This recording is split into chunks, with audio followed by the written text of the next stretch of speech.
Mari kita bernyanyi Darah Kaum Umat.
Jadi teman-teman, sekarang saya akan beritahu apa sih sebenarnya tema yang penting yang akan kita bahas kali ini. Ya, temanya adalah ibadah online. Mungkin teman-teman berpikir, what? Terkejut ya kan? Shock. Ibadah online, apa ada yang penting dibahas? Kita udah sering dengar, apalagi akhir-akhir ini dengan adanya pandemi COVID-19, kita semua mungkin sudah pada sering ikut dalam ibadah online itu. Jadi teman-teman, untuk mengetahui lebih jelas apa yang menjadi esensi dari ibadah online, mengapa ini perlu dibahas malam ini, langsung saja kita simak baik-baik penjelasan dari narasumber kita tentang tema kita malam hari ini. Ya, kami persilakan Pak. Iya, terima kasih. Ibadah online tema yang menarik ya. Allah sudah memutuskan garisan untuk berhubungan dengan Dia dimulai dengan ibadah ya. Namun sebelumnya kita lihat dulu dari Roma pasal 10 11 ayat 36 dan dilanjutkan dengan di bawahnya Roma pasal 12 ayat 1, 2. Saya bacakan Roma pasal 11 ayat 36 dan Roma 12 ayat 1 dan 2. Sebab segala sesuatu adalah dari Dia dan oleh Dia, sebab kepada Dia, bagi Dialah kemuliaan sampai selama-lamanya. Karena itu saudara-saudara, demi kemurahan Allah, aku menasihatkan kamu supaya kamu mempersembahkan tubuhmu sebagai persembahan yang hidup, yang kudus, dan yang berkenan kepada Allah. Itu adalah ibadahmu yang sejati. Janganlah kamu menjadi serupa dengan dunia ini, tetapi berubahlah oleh pembaharuan budimu, sehingga kamu dapat membedakan manakah kehendak Allah, apa yang baik, yang berkenan kepada Allah, dan yang sempurna. Saudara yang dikasihi oleh Tuhan, Allah sejak awal sudah menjadikan ikon dengan ibadah, ya. Abel dan Kain pertama sekali yang tercatat di dalam Alkitab kita yang beribadah dengan persembahan, di mana persembahan Abel diterima oleh Allah dan persembahan Kain tidak dikenan oleh Allah.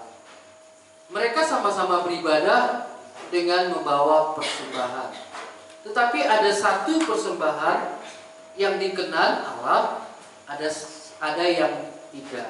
Maka tema kita hari ini untuk membahas tentang ibadah yang bagaimanakah yang dikenan oleh Allah.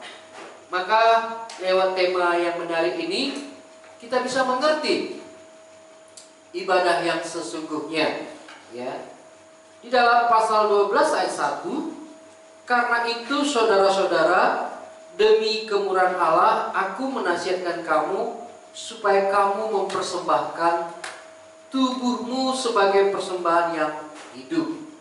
Berarti ini menyangkut persembahan, ya, yang kudus dan yang berkenan kepada Allah.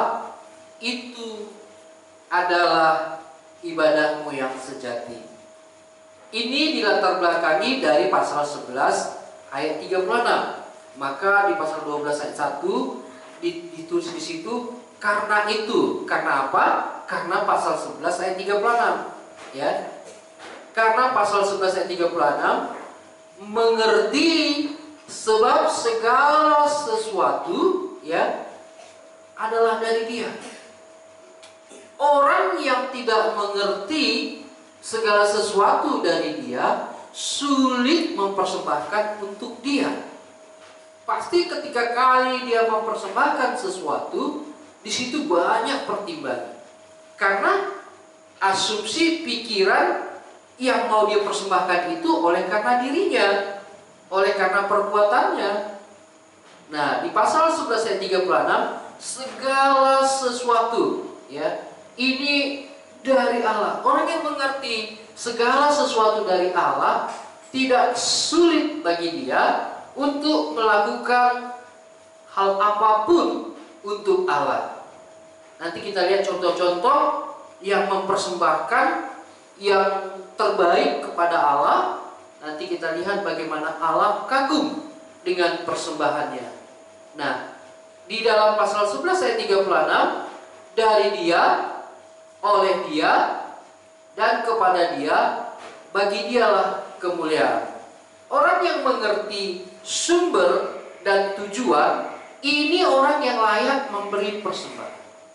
Nah, persembahan yang harum, yang kudus, yang hidup, yang berkenan bagi Allah, itulah ibadahmu, katanya di dalam pasal 12 ayat 1. Yang kudus dan yang berkenan kepada Allah, itulah ibadahmu yang sejati. Jadi ibadah kita, tema kita hari ini ibadah online. Nanti kita telusuri lebih jauh bagaimana dengan ibadah online dan offline. Tetapi ada dasar, lebih dulu kita mengerti bagaimana yang disebut ibadah. Saya rasa itu dulu. Ya, terima kasih Pak atas penjelasannya. Jadi kita bisa mengerti teman-teman bahwa sangat penting rupanya kita membahas tentang hakikat dari ibadah tersebut. Karena hari ini kita bisa melihat ada dikatakan dalam nas tadi, ada ibadah yang sejati. Berarti ada ibadah yang tidak sejati teman-teman. Jadi untuk lebih dalam mengerti, lebih detail, teman-teman harus terus mengikuti, jangan langsung menyerah walau tidak mengerti di awal. Kita akan terus lanjutkan supaya semakin mengerti. Ya, teman-teman semua, bagaimana tanggapannya dengan penjelasan tema kita yang diawali pada hari ini? Mari kita langsung tanya aja pendapat, tanggapan dari tamu-tamu spesial kita pada malam hari ini. Ya, langsung saja, Sister Desi, gimana sih tanggapannya pertama kali mendengar tema ini, ibadah online? Waktu pertama sekali mendengar tentang tema ibadah online, teringatlah bagaimana kita beberapa bulan ini ibadah ya online kan, melalui streaming atau ada yang langsung. Ya paling yang langsung itu ya operator-operatornya, pelayan-pelayannya. Nah, kalau aku pribadi saat mendengar tentang ibadah online, langsung kayak ya kesempatan gitu. Karena kalau memang mau kesempatan di sini untuk berbagi kepada teman-teman yang lain, kepada keluarga, bahwa ada firman gitu, ada firman yang hidup. Jadi ya saat ibadah online ada kesempatan beberapa bulan, di sini ada kesempatan untuk ya benar-benar memberitakan, memberikan kepada teman yang jauh, bahkan yang dekat, yang sulit kita untuk dekati, bisa dari ibadah online ini. Jadi gitu ya, jadi ibadah online itu dianggap sebagai suatu kesempatan yang baik untuk menjangkau yang jauh. Kalau boleh tahu, pernah nggak sih Sister Desi merasa alergi dengan katanya yang namanya ibadah atau dengan namanya hal-hal rohani? Pernah nggak suka dengan hal-hal yang rohani, bahkan itu udah dari kecil gitu. Dari kecil ya ikut hal-hal rohani, bahkan ibadah seperti topik kita malam hari ini. Ibadah itu kayak suatu paksaan, suatu hal yang ya karena keluargaku beribadah, aku pun beribadah. Sebenarnya kalau untuk diriku sendiri dari kecil pun aku merasa ibadah nggak ada untungnya untukku gitu. Aku beribadah nggak ada faedahnya untuk diriku gitu. Aku nggak ibadah juga nggak mempengaruhi kehidupanku. Aku beribadah juga nggak mempengaruhi apa yang ada padaku. Karena aku bisa mencapai pendidikanku, aku bisa mendapat nilai yang baik. Ya pada saat itu aku mengerti aku harus belajar, bukan beribadah gitu. Jadi kalau ditanya beribadah itu ya nggak ada untung-untungnya. Hal rohani yang ada sekarang pun ya nggak ada untung-untungnya untukku gitu. Jadi kayak ya, untuk apa hal-hal seperti itu, nggak guna gitu. Itu sih memang benar-benar pernah sampai titik sangat tidak menyukai yang namanya ibadah. Gitu ya, jadi pernah sampai di titik nggak suka dengan ibadah. Ya. Oke, teman-teman, rupanya tema kita kali ini pernah ya dianggap sangat asing dan anti, alergi oleh tamu kita yang satu ini. Ya, kita nanti bisa bertanya kenapa ya, atau apakah sudah ada perubahan saat ini dalam benaknya tentang ibadah itu sendiri. Ya, teman-teman bisa terus akan saksikan ini supaya mendengarkan jawabannya. Dan bagi teman-teman yang memiliki pertanyaan yang mungkin masih bingung, silakan kirimkan pertanyaan teman-teman semua di nomor yang sudah tertera, nomor WA yang sudah diterakan di layar live streaming kita. Jadi jangan takut-takut teman-teman, yuk langsung kirim aja ya. Dan sambil menunggu pertanyaan dari teman-teman semua, kita akan bertanya kepada tamu kita spesial yang kedua, Brother Yuli, bagaimana tanggapan tentang yang namanya ibadah online ini? Ya baik, terima kasih. Ibadah online. Jadi menurut saya ibadah online ini agak asing ya, menurut saya. Karena ibadah selama ini yang saya lakukan, contohnya secara langsung datang ke tempat kebaktian, contohnya di gereja. Jadi dengan adanya ibadah online, apalagi sekarang yang namanya COVID-19 ya, jadi ibadah ini sangatlah penting, bisa menjangkau jarak-jarak jauh. Jadi ibadah online ini ada juga sisi negatifnya, kadang karena jaringannya kurang bagus, jadi ibadah kita sering juga terganggu gitu. Itu aja. Gitu ya, itu aja. Ya, teman-teman semua, kita sudah mendengar bahwa ternyata brother kita ini mengalami adanya dampak yang sangat penting positif dari ibadah online, tapi samping itu kadang jaringan menjadi dampak negatifnya.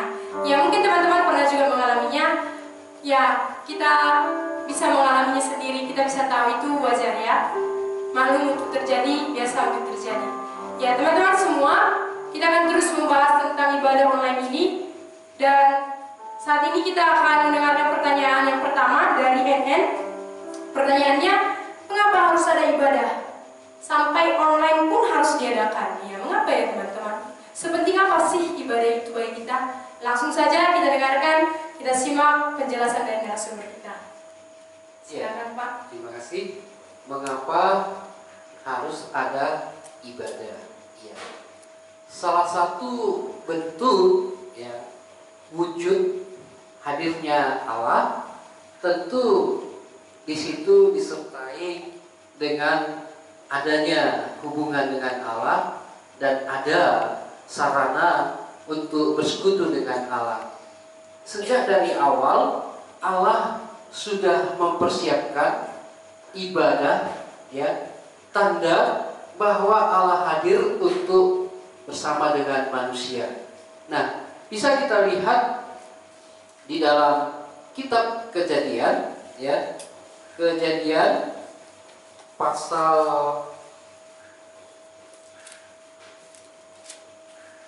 7 ya. Ayat 21. Saya baca ya.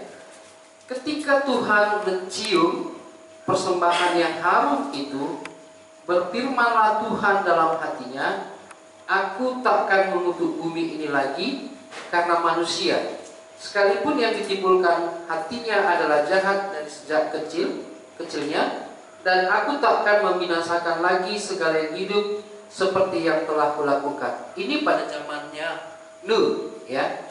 Ini pada zamannya Nuh. Setelah Nuh ya membuat bahtera, dan Nuh di atas bahtera, dan setelah air bah surut, Nuh beribadah kepada Allah di luar bahtera, dan Nuh mempersembahkan, itu ayat 20, lalu Nuh mendirikan mezbah bagi Tuhan. Dari segala binatang yang tidak haram dan segala burung yang tidak haram diambilnyalah beberapa ekor, lalu ia mempersembahkan korban bakaran di atas mezbah itu. Ini hakikat dari kehendak Allah, hakikat isi hati Allah, bagaimana manusia bisa memuliakan Allah dengan salah satu itulah ibadah ya. Kita lihat lagi Kejadian pasal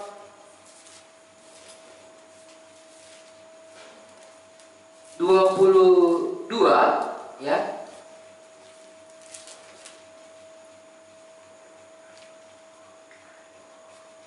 Ketika Abraham mempersembahkan Ishak ya, dan Tuhan di dalam ayat 11 pasal 22, berserulah malaikat Tuhan dari langit kepadanya, Abraham, Abraham, sautnya, ya Tuhan. Lalu ia berfirman, jangan bunuh anak itu, dan jangan kau apa-apakan dia, sebab telah ku ketahui sekarang bahwa engkau takut akan Allah, dan engkau tidak segan-segan untuk menyerahkan anakmu yang tunggal kepadaku.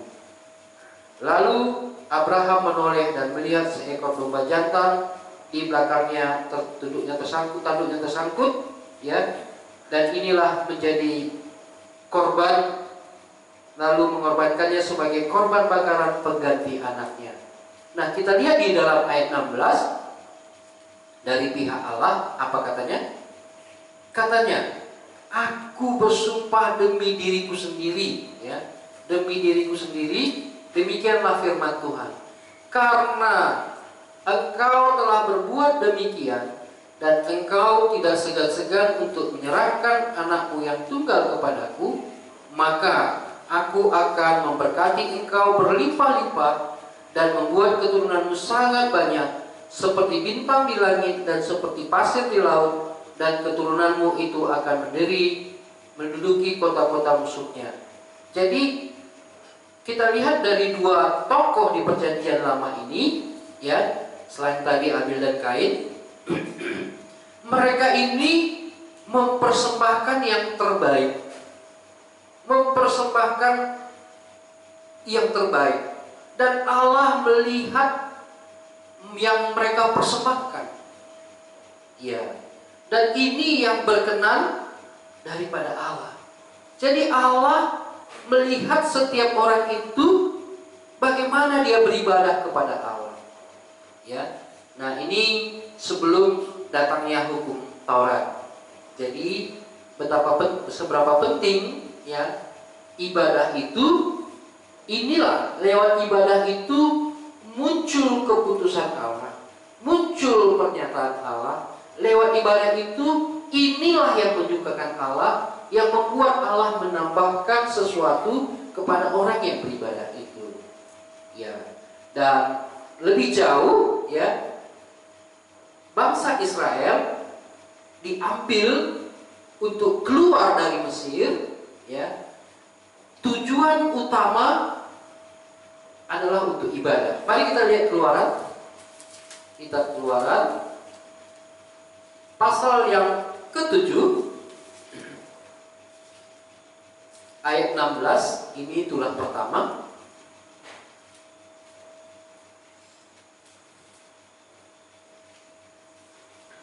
Tuhan berfirman, pasal 7 ayat 14 sampai 16. Saya ambil di ayat 16-nya saja. Dan katakanlah kepadanya, Tuhan Allah orang Ibrani telah mengutus aku kepadamu untuk mengatakan, biarkanlah umatku pergi supaya mereka beribadah kepadaku di padang gurun. Meskipun begitu sampai sekarang engkau tidak mau mendengarkannya. Musa berkata kepada Firaun, let my people go, ya, biarkan umatku pergi, ya, untuk beribadah.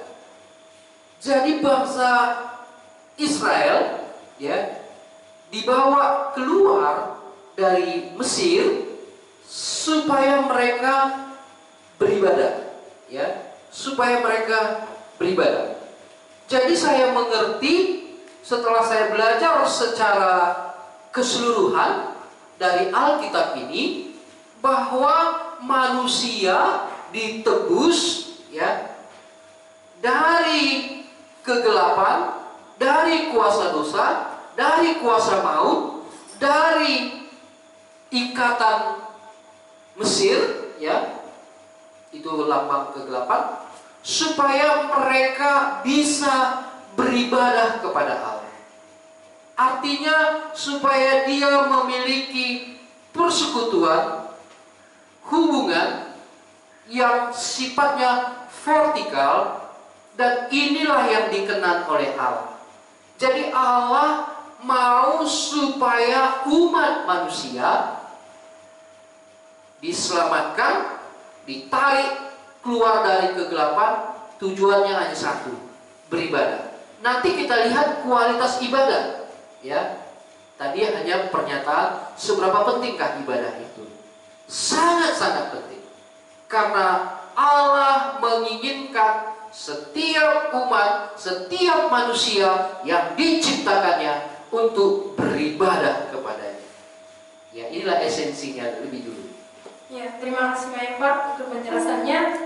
Jadi teman-teman, kini kita mengerti bahwa ibadah itu sangat penting, karena itu adalah kesukaan hati Tuhan, karena itu bertujuan untuk memuliakan Tuhan.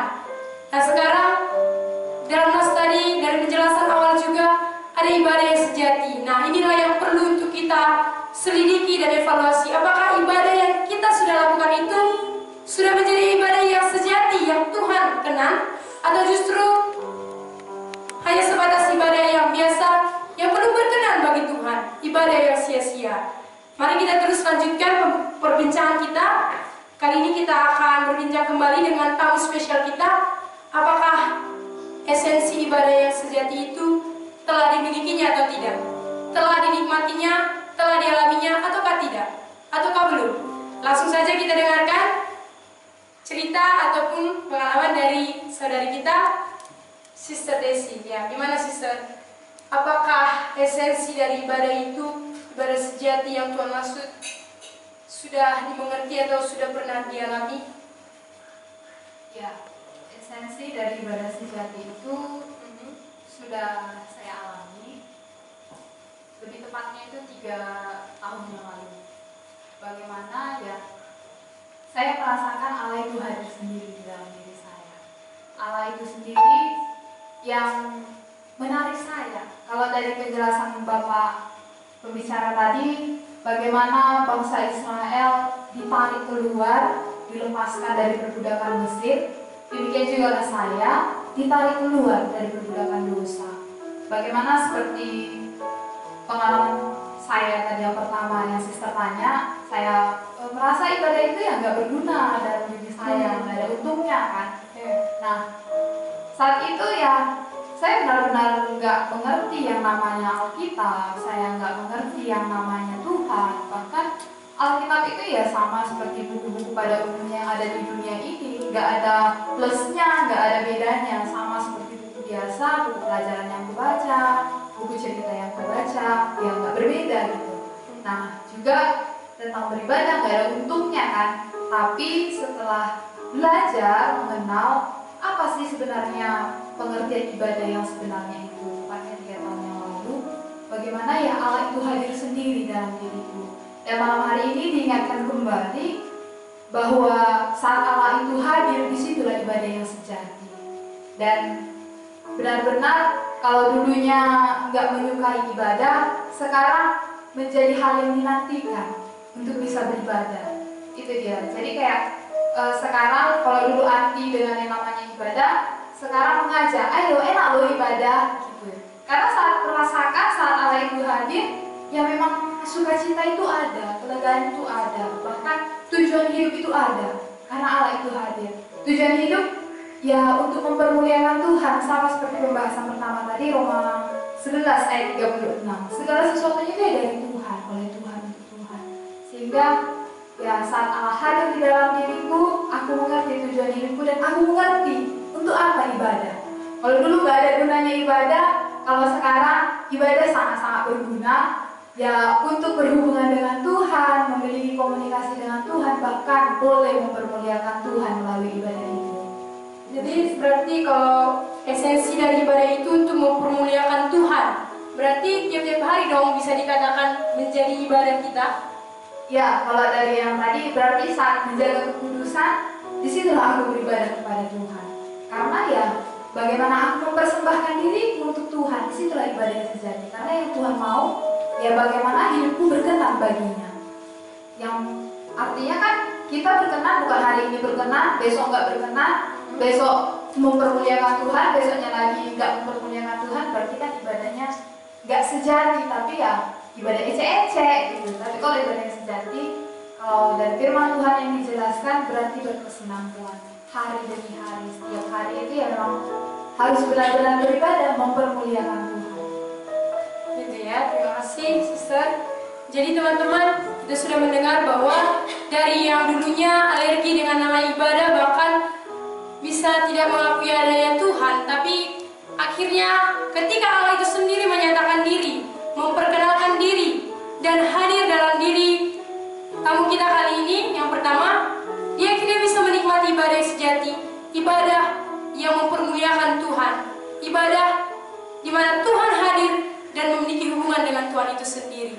Wah, pastinya sangat nikmat ya teman-teman, memiliki ibadah yang sejati, hubungan yang sejati dengan Tuhan. Akhirnya bisa mempermuliakan Tuhan.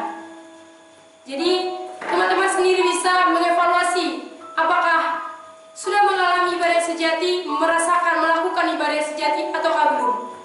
Dan dari cerita tadi kita juga bisa mengerti bahwa ibadah itu bukan sebatas hari Minggu, tapi karena mempermuliakan Tuhan selama hidup, berarti ibadah itu adalah selama kita hidup, dimanapun, kapanpun dan saatpun, kapanpun dan bagaimanapun.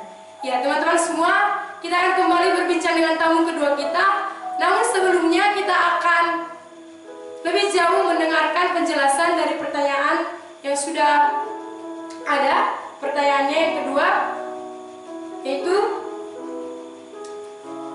bagaimana yang dimaksud dengan mempersembahkan tubuh yang kudus sebagai persembahan yang kudus kepada Allah? Bagaimana yang dimaksud dengan pernyataan itu, Pak? Ya. Ya, saya kembali baca Roma ya. Roma supaya jelas ya. Roma 12 ayat 2 tidak ya? Ayat 1 ya. Karena itu saudara-saudara, demi kemurahan Allah, aku menasihatkan kamu supaya kamu mempersembahkan tubuhmu sebagai persembahan yang hidup, yang kudus, yang berkenan kepada Allah. Itulah ibadahmu yang sejati. Nah, pertanyaannya, apa yang dimaksud mempersembahkan tubuh? Apakah kita datang ke depan altar atau bagaimana? how ya? Ya. Bagaimana kita mempersembahkan tubuh? Ya. Saudara yang dikasih oleh Tuhan, setiap orang pasti menikmati dan senang yang terbaik. Maka Allah membuat kriteria di sini, persembahan yang hidup, yang kudus, yang berkenan, ya. Itulah ibadahmu yang sejati.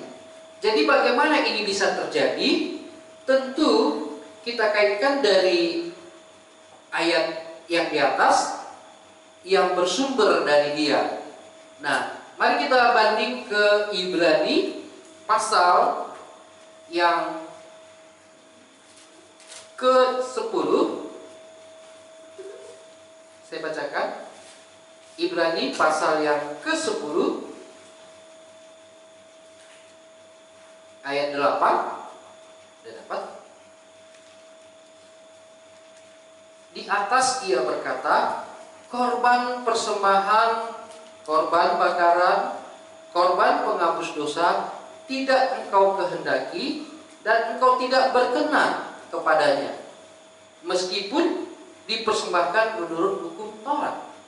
Wah, mereka membawa korban, membawa persembahan, tetapi tidak dikenan Tuhan, ya, tidak disukai Tuhan, sekalipun itu dipersembahkan menurut hukum Taurat.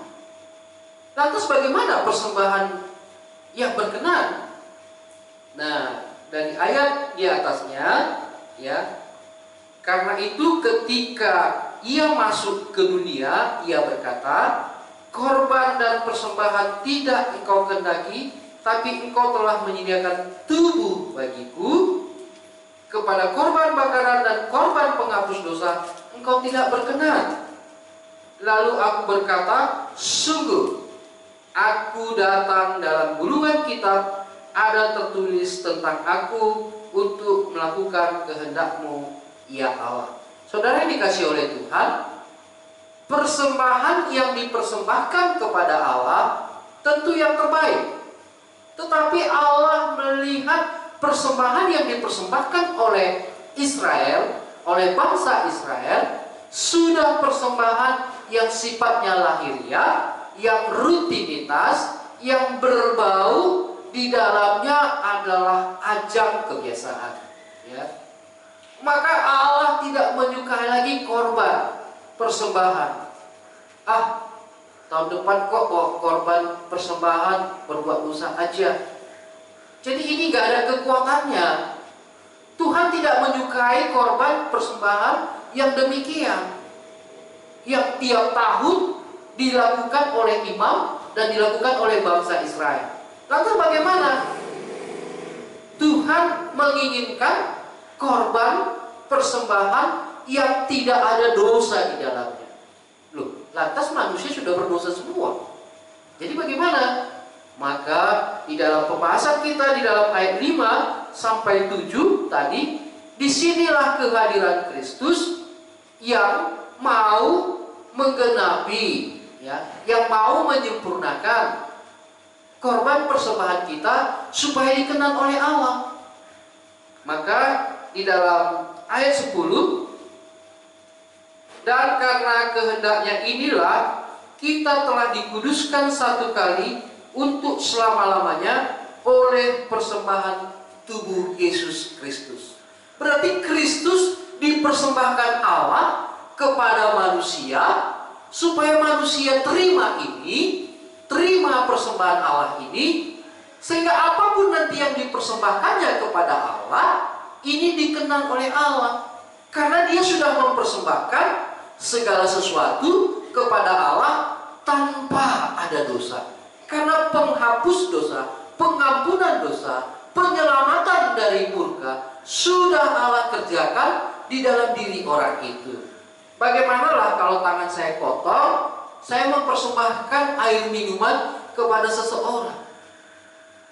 Allah tidak sudi, karena pembersihan di tangan itu, pembersihan di dalam tubuh kita belum dikerjakan oleh Allah, sehingga apapun yang kita persembahkan kepada Allah itu tidak dikenal. Maka persembahan yang kudus, yang suci, yang hidup, yang berkenan di hadapan Allah, tentu lebih dulu kita terima yang dipersembahkan Allah, itulah anaknya yang tunggal. Lebih jauh bisa kita lihat di dalam ayat pasal 9 ayat 28. Demikian pula Kristus hanya satu kali saja mengorbankan dirinya untuk menanggung dosa banyak orang. Jadi orang yang sudah ditanggung dosanya, orang yang sudah menerima pribadi Kristus, orang yang sudah menerima korban yang dari Allah, inilah yang berhak menerima penghargaan dari Allah, karena persembahannya yang dikenal oleh Allah. Ya, orang yang memiliki persembahan yang dari Allah, maka apa saja, di mana saja, kapan saja persembahan itu dikenal oleh Allah. Dia tidak lagi diukur oleh waktu, tidak lagi dibatasi oleh tempat. Dia kapan saja dan di mana saja bisa mempersembahkan persembahan kepada Allah sebagai ibadahnya. Nah, ini esensinya. Ya, terima kasih Pak. Jadi teman-teman semua, kita bisa mengerti bahwa bagaimana kita bisa mempersembahkan tubuh sementara kita berdosa. Ya, ini sangat benar-benar adalah kebenaran yang sejati. Kita berdosa, kita sudah terjatuh ke dalam dosa dari mulanya, dari Adam dan moyang kita. Lalu bagaimana? Tapi hari ini kita sudah diberikan jawabannya, bahwa Kristus sendiri harus hadir menyucikan dosa kita dari hati kita, sehingga kita bisa akhirnya memiliki hubungan dan bisa mempermuliakan Allah. Itulah ibadah yang sejati. Wah, sangat jelas ya teman-teman. Sekarang apakah pribadi Kristus itu sudah hadir menyucikan hati kita dari dosa, atau justru kita selama ini beribadah sebagai rutinitas, beribadah yang rajin dan berdosa yang rajin? Ya, mari kita selidiki, mari kita evaluasi. Inilah saatnya kita bisa mengerti kebenaran ibadah yang sejati. Ya, ini saatnya kita akan mendengar gimana tanggapan dari tamu kita yang kedua, tamu yang spesial malam ini. Langsung saja kita dengar dari Brother Yuli, bagaimana sih sebelumnya pengertian tentang ibadah yang sejati itu? Ya baik, ibadah sejati. Jadi selama ini saya menganggap atau berpikir bahwa ibadah sejati itu ketika saya datang ke gereja, mengikuti kegiatan kerohanian, dan juga memberikan persembahan. Jadi selama ini saya menganggap itu bahwa itulah ibadah sejati.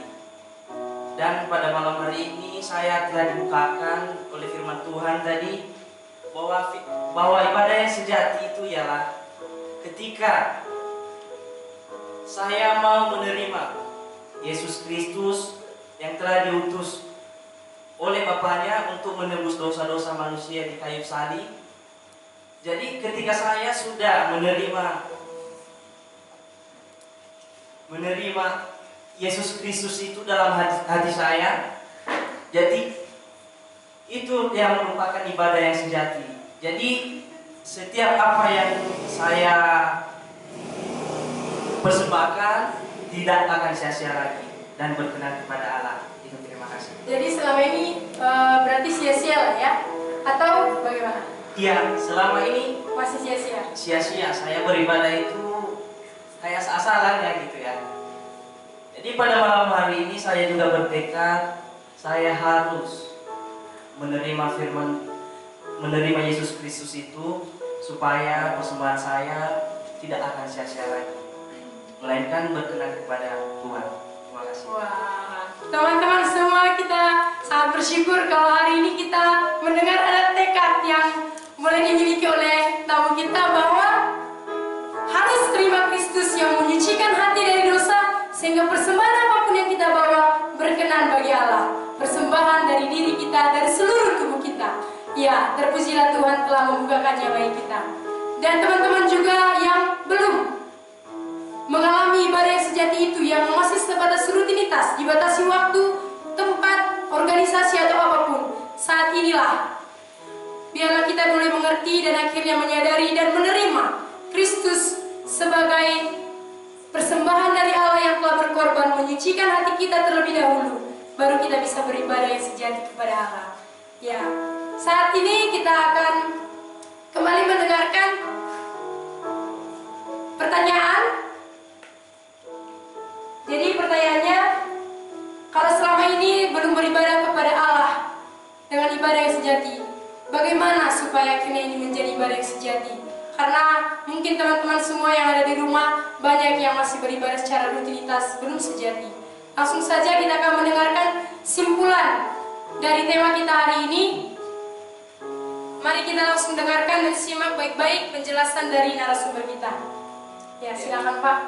Terima kasih. Saya kayaknya waktunya singkat sekali ya kesimpulannya.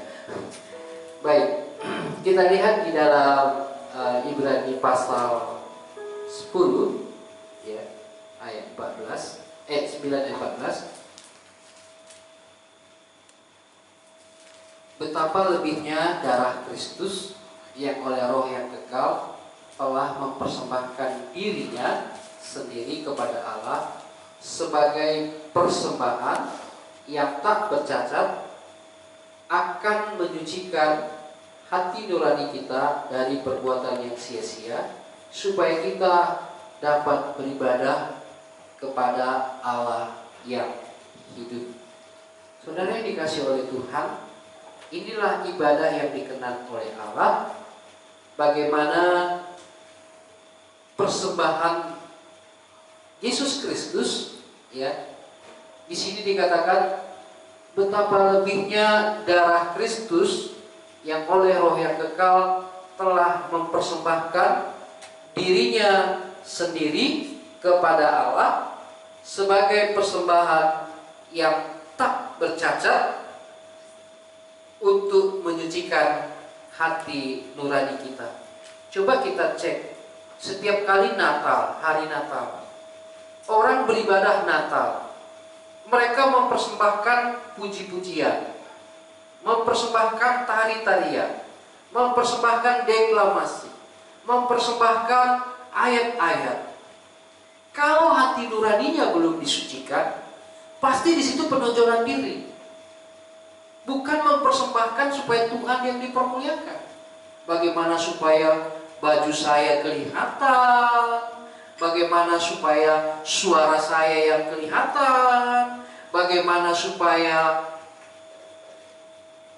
kelompok saya yang hebat, bagaimana supaya macam-macam ya, macam-macam. Maka perlu sekali hati nurani kita ini disucikan lebih dulu. Karena Allah menginginkan ibadah setiap orang percaya, ibadah orang-orang muda, ibadah siapa saja adalah ibadah yang dikenal Allah. Di sini dikatakan ayat pasal 14 ayat terakhir, beribadah kepada Allah yang hidup, syaratnya harus hatinya disucikan dahulu. Tuhan menarik orang berdosa supaya bisa mengenal Allah, supaya itu mereka bisa beribadah kepada Allah. Maka Allah tidak tanggung-tanggung memberikan persembahannya. Dia memberikan dirinya sendiri. Dia memberikan yang terbaik, Yesus Kristus. Itulah anak Allah yang bersedia menjadi korban penghapus dosa. Ini yang menyucikan hati nurani kita, supaya kita tidak mudah tersinggung, supaya kita tidak mudah penonjolan diri, supaya kita tidak mudah kecewa. Betapa pentingnya ini, saudaraku. Tidak ada obat di dunia ini yang bisa menyucikan hati nurani kita. Tidak ada. Yang membersihkan baju kita banyak, yang membersihkan pakaian kita banyak, yang membersihkan lemari kita banyak. Tetapi yang membersihkan hati kita hanya satu. Ketika kita terima Kristus, kita mengerti keberdosaan kita sudah diselesaikan, dan segala sesuatunya kita mengerti berasal dari Dia. Sehingga kita tidak lagi berat di dalam hidup ini untuk melakukan apa saja. Tidak takut disaingi, tidak takut diremehkan, tidak takut ditinggalkan, tidak takut dilecehkan, tidak takut tidak ada penghargaan, karena sudah menerima persembahan yang dari Allah. Dan uniknya, kita diberi oleh Allah tanpa bayaran. Kalau perjanjian lama, kita harus bawa domba, kita bawa harus macam-macam, ya. Tentu ini materi harus disiapkan dengan materi juga.